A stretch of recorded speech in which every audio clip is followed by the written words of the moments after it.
Welcome back. Kellman on Cliff Central. Jonathan Sinclair standing in for Aria Kellman. On the line via Skype, I am joined by Dr. Joyce Knudsen. Dr. Joyce, welcome to the show. Thank you. Thank you for having me. Yes. Now, I was quite nervous to have you just going through your social media and going through your history on the internet. You are such a big deal. And your life's work has been about creating images and building brands. And tell us a bit more about that, Dr. Joyce. Well, I really don't think that I'm, as you describe, because I'm just a hardworking woman who really enjoys helping other people. Mm-hmm. What brought that about, Dr. Joyce? Was that something within yourself that you felt the need to promote other people? I think I was born with that. I've always helped other people. I get pleasure out of helping other people, and I also enjoy so much seeing people soar and grow. Unlike a lot of other people who need to be in groups or have everybody like them, I like myself, so I decided to help other people to do the same. Dr. Joyce, I see you believe that image management is not so much about the appearance, but it's more introspection, self-esteem, and personal development. So, in other words, your image is coming from the inside. I think so. I think if you have an appearance that's wonderful, it isn't long until people see who you are on the inside. So I believe in starting on the inside with assessments and talking to people and debriefing reports that they fill out. I see that the inside is so much more valuable than the outside. And if you have a beautiful inside, the outside will look even better. Dr. Joyce, I want to talk to you a bit about self-esteem. And according to your research, 85% of people have low self-esteem. Would you elaborate a bit more on that? Sure. Well, I take my research from Dr. Abraham Maslow, who did Maslow's pyramid of needs. And at the very, very tip of Maslow's chart is self-actualization. And just under that is self-esteem. And really only 2 to 5% of people in the world reach self-actualization, and you can't reach it without self-esteem. That's the highest level that you can reach. And unfortunately, most people don't have it. Just look at our world. Look at the people that want to destroy other people. Look at the people that are just wanting to talk about themselves and only themselves because they're needy and they need that. When you have self-esteem, no one and nothing can hurt you or get in the way of any success you have. And in my case, I am in competition with one person, and that is me. I am constantly building the house of Joyce. Because to me, everyone needs to build their house. Sometimes some bricks come down and you have to build it back up, and other times you have to keep on learning and learning more and making mistakes and failing over and over again so that you can even be more successful. And that's what I like. It's a challenge for me. Dr. Knudsen, what stops people from reaching that top pyramid of Maslow's hierarchy of needs? What is the hindering factor that stops you from moving from self-esteem rather to self-actualization? Well, first they have to get to self-esteem. And before self-esteem is belonging. And they need to belong to a group. You have leaders and you have followers. And I've always been a leader. I've always been a leader. I think a lot of it comes from me being from a family of 9 and me having to be a mother at a very early age, taking care of my brothers and sisters. And I was a leader. They counted on me to teach them what they needed to know in life because my parents were both out working. I think it might have something to do with that. I think also I was born with a spirit that wanted to achieve and keep achieving and not stop until the day I die. So what the question was that what keeps people from getting there? And I think it's insecurity. I think it's low self-esteem. I think it's things that have happened to them even 20 years ago. Maybe a teacher said something to them that was mean, or maybe a friend said something, or maybe they thought they had a friend and turned out it really wasn't a friend. And they haven't been able to get past that. What I remember from Maslow's hierarchy from my studies way back when is that only once you have other certain things can you move up the ranks. So only once your need for shelter and your need for food and water and a home is fulfilled, then you can move up the ladder. But in a continent like Africa, where so many people are battling with the basic fundamentals of human living, is there really any hope for people living in poverty to reach the top of Maslow's pyramid? I think that that's a very good question, and the reason why is because many, many people who are really high up in celebrity status or in public figure status started out, as I did, with nothing, with no help, with nobody telling me anything encouraging. What you have to do, my answer, is attitude. You have to have an attitude. I'm going to get out of here. I'm going to move myself forward, and I'm going to build the house of Joyce or whoever your name is. And you keep on building. It's like people have said to me over and over again about the social sites. How have you received 933,000 people on Twitter, let's say? And it keeps going up. Hard work. I believe that I can get to 1 million by the end of the year, and not because I'm counting numbers, but because I'm getting to know so many fabulous people. Probably that's how you found me on Twitter. Is that right? Yeah, that's our process. Our producers are always having their feelers out there for people who are making an impact on social media and who are really speaking to people.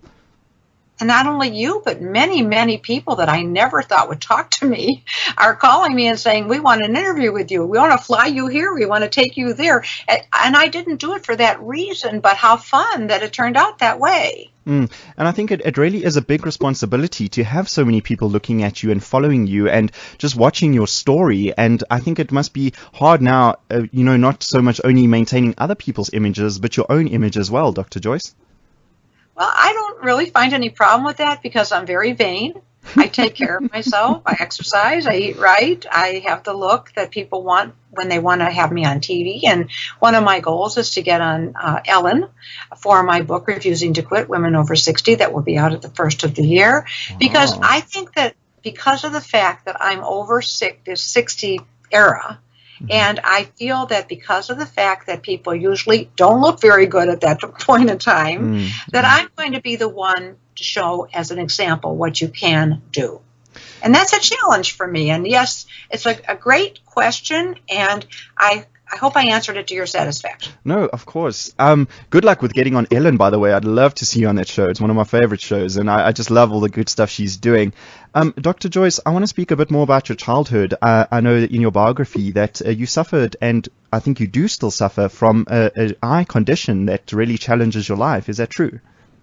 It is true. I don't like to talk about it because I'm not a poor me person. However, everyone in my family had an eye problem, but when I was a baby, I had a fever. They don't know which one, scarlet or the other, but they tell me that what happened was that I lost vision. So I never really, as a child, understood it because I was a kid. I was seeing how I saw. But then when I went to school and I was told I was uneducable and I couldn't learn, Les Brown, if you know who Les Brown is, he's fabulous. And he was told the same thing as many, many people were told. So it turns out that I have no depth perception and I have no peripheral vision. And the best example I can give is when people send me an email like you did in a 10 font, I have to take it over to a Word doc. I have to put it into a 200 font, and then I have to rewrite the answer, and then I have to put it back on the email in 10 font. Oh, my goodness. You really seem to have overcome this, and I think your story is really an inspiration. The people, Dr. Joyce, that you have helped along the way, I'm sure you have amazing stories of how you've transformed people's lives and shown them how they can find that self-confidence within themselves. Yes, I have. I actually have 2 examples. Would you like to hear them? Please, Dr. Joyce, go ahead. Well, I had one woman who came to me many, many years ago. I'm going to say 10, 12, even 15. I don't remember the time frame. However, she came to me in my office and said, I want to be the first woman president of the American Veterinarian Association. And she became the first woman president of the American Veterinarian group because she is She and I worked together on every form of image, verbal and nonverbal, and she was able to get the confidence to do it. That's an incredible story. Another story that I could think of is there was a very well-known to-do Michigan family that everybody knew, but they wanted to keep it quiet. Their daughter was in a car accident. She had had her own business. She had had a great life, a lot of publicity, and they hired me to help her because she was in a coma for 6 months and she couldn't walk and she couldn't talk and she couldn't learn, and they didn't know what to do with her. And at that time, I was the assistant director of a modeling and charm school, and they brought her to me. They said, do what you can. I worked with her for over a year. She walked, she talked, she has her own business, and she's very successful. That family says they owe a lot to me, but my attitude is I owe a lot to them because they gave me an opportunity to work with someone who might otherwise never have amounted to anything. And they gave me that opportunity that I can learn from, that anyone can do anything they set their mind to do.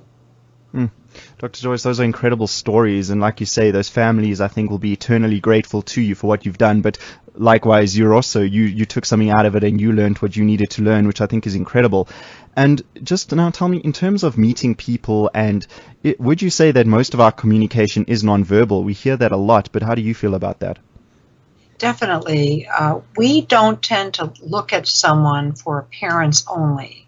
We tend to see whether their arms are crossed or whether their legs are crossed or whether they have eye contact, all the nonverbal communications. So that's what we tend to look at. And you can learn a lot. It's amazing what I learn on the social sites because there's no verbal. And it's amazing. You've got the sellers and you've got the braggers and you've got the people that are followers and you got the leaders. It's so exciting to be able to sort of do my own inner study about people through this. I suppose being an expert in this type of thing, it's hard for you not to see when people do have low self-confidence or high self-confidence. I think it just comes naturally for you to be able to pick up those signs. Well, also, one thing that I hadn't thought about until now is if you're just looking at a picture, and I'm not on Skype, so you can see me visually, so you're just getting a nonverbal impression of me. But when you look at someone that's, and in my case, I don't think it's true because I do keep myself up, but just because somebody has good looks doesn't mean there's anything inside. Just because somebody has good looks and they have a bunch of followers behind them and they happen to become successful doesn't mean that they are giving people. And I only associate with giving people. Sometimes it takes me a little while to figure out who these people are, but I find them. Yeah, I think becoming a good judge of character is a lifelong journey and seeing the people who you want to keep around in your life. But I would imagine this is a skill that has really helped you personally in your own life and in your day-to-day friendships and things like that. I'm sure you carry it to all aspects of your life. Well, I contributed to two things. One, I contributed to my family life because I had to grow up really fast in a family of 9.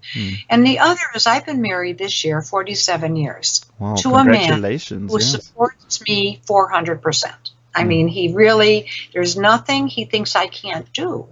And to have a man or a significant other support you like that, it's amazing. And that's what I attribute it to. I think often people don't know what unconditional support feels like until you have someone in your life who is behind you no matter what. You can't really say you've experienced that.